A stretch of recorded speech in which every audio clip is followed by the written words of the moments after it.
आज का विषय है रोगों का निवारण।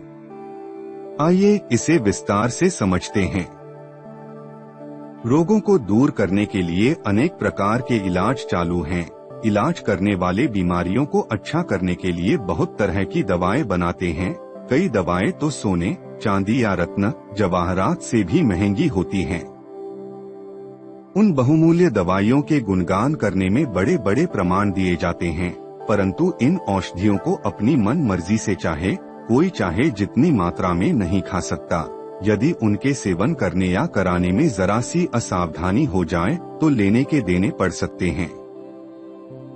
दूसरे उन्हें गरीब आदमी पैसे के अभाव के कारण खरीद नहीं सकते।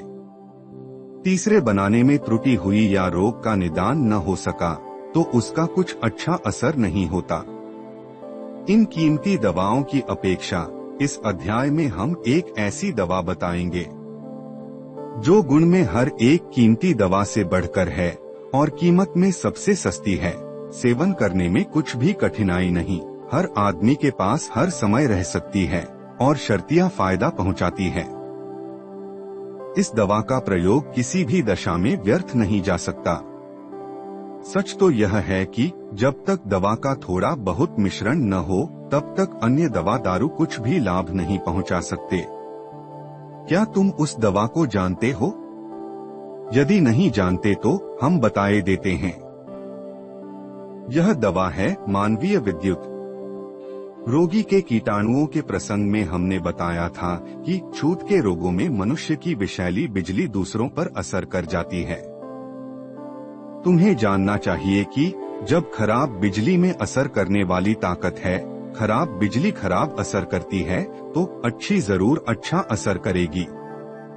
अपनी प्राण चिकित्सा विज्ञान नामक पुस्तक में हम सविस्तार आत्म विद्युत द्वारा विभिन्न रोगों को दूर करने की विभिन्न क्रियाएं बता चुके हैं।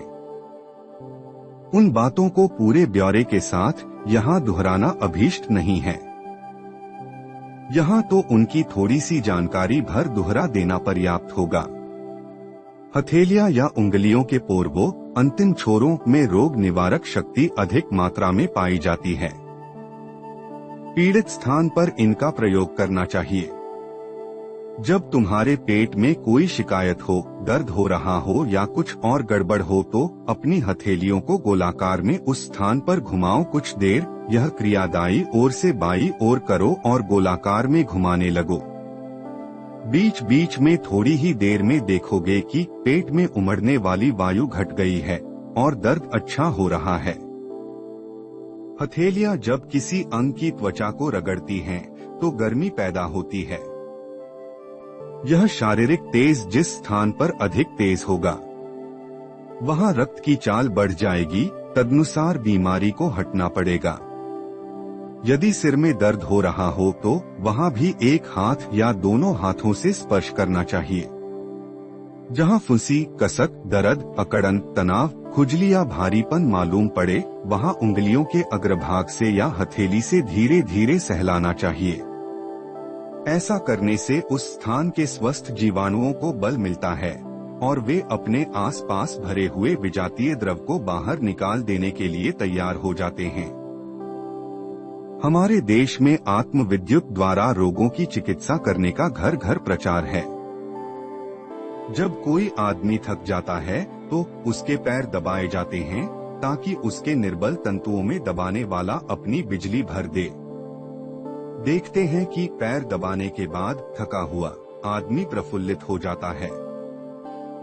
मालिश का भी ऐसा ही असर होता है। पहलवान लोग मालिश कराने का आदेश करते हैं। थककर चकनाचूर हुए घोड़े मालिश के बाद अपना सारा श्रम उतार देते हैं। सिर की मालिश करने में कुछ नाई आदि ऐसे चतुर होते हैं कि भारीपन और खुश्की को मालिश की विशेष क्रियाओं द्वारा बिल्कुल दूर कर देते हैं। गठिया, चोट, अशक्तता या दुर्बलता में तेजी के साथ मालिश कराई जाती है। सिर जब भारी हो जाता है या बुद्धि ठीक प्रकार काम नहीं करती तो लोग माथे पर हाथ रखकर बैठ जाते हैं। ऐसा करने से मस्तिष्क फिर से तरोताजा हो जाता है और जो एक प्रश्न हल नहीं हो रहा था उसका निवारण हो जाता है। पलकों पर कभी कभी एक फुंसी उठती है, जिसे मथुरा के आसपास गुहेरी कहा जाता है। पलकों के ऊपर फोड़े ठीक करने वाली किसी तेज दवा का लगाना खतरे से भरा हुआ होता है, इसलिए हथेली पर उंगली घिसकर उस उंगली को पलक पर लगाते हैं और देखते हैं कि वह फुड़िया जल्दी अच्छी हो जाती है। आंख में अकस्मात कुछ आघात लग जाने पर तत्काल यह उपचार किया जाता है कि किसी कपड़े को मुंह की भाप से गर्म करके आंख पर लगाया जाए, आंख में कैसा भी दर्द हो रहा हो। इस क्रिया से तुरंत ही लाभ होता है। उंगली या अन्य स्थान पर चोट लग जाने से स्वभावतः हम उसे फूंकते हैं। बच्चे अपने आप अपनी उंगली को फूंककर अच्छा कर लेने का ज्ञान रखते हैं। कई अवसरों पर फूंक द्वारा किसी अंग पर शारीरिक विद्युत का प्रभाव डालने से संतोषजनक फल निकलता है। बढ़ी हुई गर्मी को घटाने के लिए मार्जन पास बहुत उपयोगी सिद्ध होता है। पंखा झलना प्राचीन मार्जन क्रिया की नकल है। जब बुखार चढ़ रहा हो, लू सता रही हो, फोड़े में दाह हो रहा हो, मादक द्रव्यों के कारण गर्मी चढ़ गई हो या अन्य किसी प्रकार से उष्णता बढ़ जाए, तो दोनों हाथों की उंगलियों को इस तरह रोगी की ओर पसारना चाहिए, जिससे नाखूनों के अंतिम सिरे बीमारी से पीड़ित अंग की ओर रहें। अब हाथों को नीचे की ओर इस तरह खींचो, मानो उस स्थान की बढ़ी हुई गर्मी को उंगलियों से चिपकाकर पीछे की ओर खींच रहे हैं। यथा अवसर कुछ दूर हाथों को खिसकाने के बाद उन्हें पीछे की ओर खींच लो और एक तरफ इस प्रकार झटकार दो मानो तुम्हारे हाथ पानी से भीग गए थे और उनकी बूंदों को अलग झटकार दिया हो। इस क्रिया को कुछ देर बार बार करते रहो, तुम देखोगे कि इससे कैसी जल्दी गर्मी घट जाती है और बीमार को शांति मिलती है। इस प्रकार की क्रियाओं में इच्छा शक्ति का जितना अधिक समन्वय होता है, उतनी ही शीघ्र और अधिक सफलता मिलती है। पीड़ित स्थान पर शारीरिक विद्युत को पहुंचाकर पाठक अपनी और दूसरों की बीमारी में पर्याप्त सहायता कर सकते हैं। बार बार नया प्रयत्न उन्हें अधिकाधिक संतोष के निकट पहुंचाता जाएगा। इस पुस्तक के अन्य अध्याय सुनने के लिए डिस्क्रिप्शन बॉक्स में दिए गए लिंक पर क्लिक करें। For more videos visit our channel. Please like, share and subscribe.